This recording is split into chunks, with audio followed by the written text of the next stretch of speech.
G'day everyone, welcome to today's functional workout. I've got the notes written down here in front of me, but today's workout is like the other functional workouts. We've had balloon, games, fun and play. It's all around the play theme. Ian O'Dwyer on day 2 gave us a fantastic introduction to why we should move in a three-dimensional space. And that's what we're going to focus on again today. We'll be using some of those same and similar movement patterns with a little bit more load today. Exercise shouldn't be painful. It shouldn't be hard work. It should be part of our daily life and look at it as movement rather than a chore. Everyone should move. Our bodies are designed to move. So therefore, work out a way that you can personally connect to movement. The other thing that we do in today's world is everything's in front of us. So we're on the computer, we're driving a car, we're walking, and then anything coming from this direction or this direction is either organized with a traffic light or a stop sign. Our desks, people have manners, everyone's polite and everyone gets along, and we're all just working in this straight up and down world. Then we leave our up and down world, cooking dinner, typing on our phones, driving the car, at our desk on a screen. Everything we need is right in front of us through the internet. So as I'm standing here saying this, looking directly at you, straight forward, there's this whole space here. There's a three-dimensional world around me, and my body was designed to move.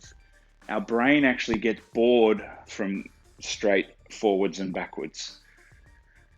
It's chronic pain, chronic disease didn't exist 100 years ago. Like there's all these new conditions and these new diseases that have come around that never existed through processed food. Or what I'm getting at here is the part that we may not have thought of as often is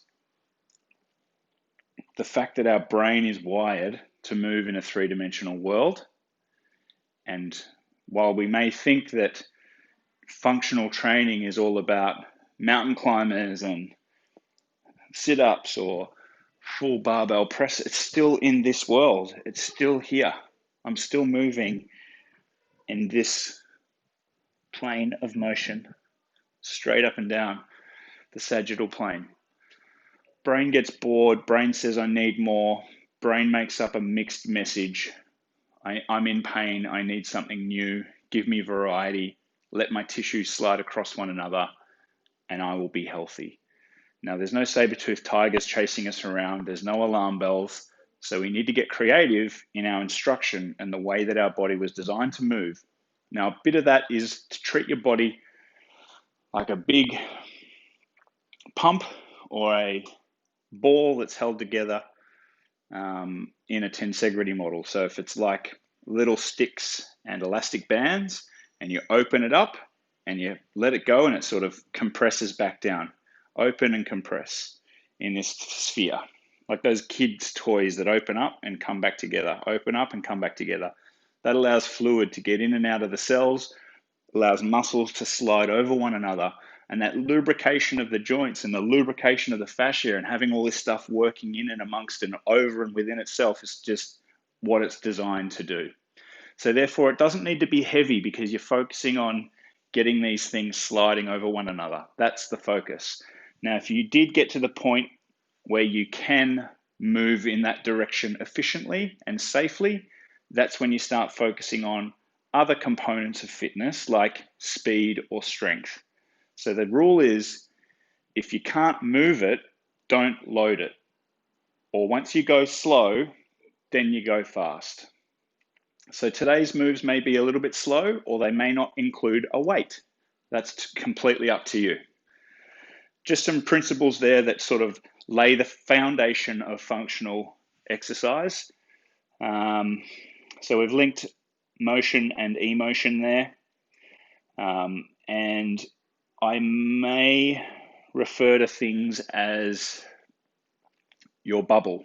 So instead of having things in front of you here and here and here, moving like in a standard rep range, you go press out and breathe out and pull back in. That's your rep range. It's pretty straightforward that we're moving from here to here. However, in functional movement training, you want to think about this three-dimensional sphere. So as if we were inside this balloon and we move in and out of the balloon. So we call it a bubble. So if I had a big balloon around me, that's a small bubble. If I was to step to the side, that's a medium-sized bubble. If I was to step a bigger step, that's a bigger bubble that I'm within here.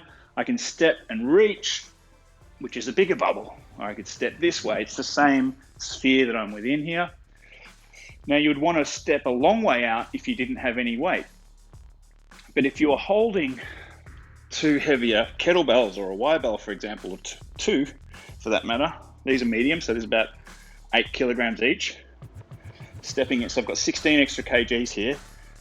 If I had a weight, I wouldn't step all the way. I might just feel comfortable with a medium step, stick my butt out, and just, so I've loaded up the tissue, but I'm still moving in a different plane of motion, and I've just reduced the bubble size. So depending on what you've got at your disposal will determine your level of movement. So use your own guide, use your own sense of how big your bubble needs to be. Try it with a big weight and reduce the bubble. Remove the weight next set and step further and have less weight, or vice versa. It's probably better to step it out bigger and increase your bubble with less weight, and then start loading up with resistance and reduce the size of the bubble after that.